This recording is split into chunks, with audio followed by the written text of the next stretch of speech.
दोस्तों, ये कहानी है भगवान पर भरोसे की। अगर आप भी भगवान पर भरोसा नहीं करते तो ये मोटिवेशनल स्टोरी आपको भगवान पर भरोसा करने के लिए मोटिवेट करेगी। एक बार की बात है, एक आदमी ऑफिस से घर जा रहा था कि तभी कुछ सब्जी के ठेले दिखे तो उसने सोचा कुछ सब्जियां घर लेता चलूं। एक सब्जी के ठेले पर जाता है और सब्जी वाले को ढूंढने लगता है, क्योंकि उस ठेले पे सब्जी तो थी पर कोई सब्जी वाला नहीं था। वो बस जाने ही वाला होता है कि उसकी नजर उस बोर्ड पर जाती है जो इस सब्जी वाले ने अपनी ठेले पर लगाई थी।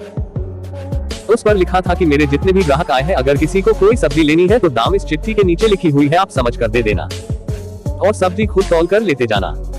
दरअसल मेरे पिता बहुत बीमार रहते हैं और मेरे घर में उनकी देखरेख करने वाला मेरे अलावा कोई और नहीं है, तो मुझे उन्हें देखने बार बार जाना पड़ता है।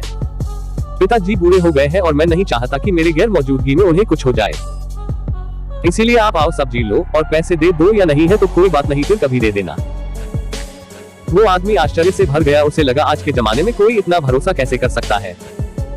लेकिन उसे देर हो रही थी तो उसने सब्जी ली और चला गया। जब पैसे रखने लगा तो देखा कि हाँ, सच में लोग पैसे तो रख कर जाते हैं, तो उसने भी अपने पैसे रखे और चला गया। एक दिन ऐसे ही शाम का वक्त था और हर दिन की तरह ऑफिस से घर जा रहा था वो आदमी, तभी उसने उस ठेले वाले को देखा कि वो अपना ठेला लेकर घर जा रहा था। उसने उससे बात करनी चाहिए और अपनी गाड़ी साइड में लगाकर बात की।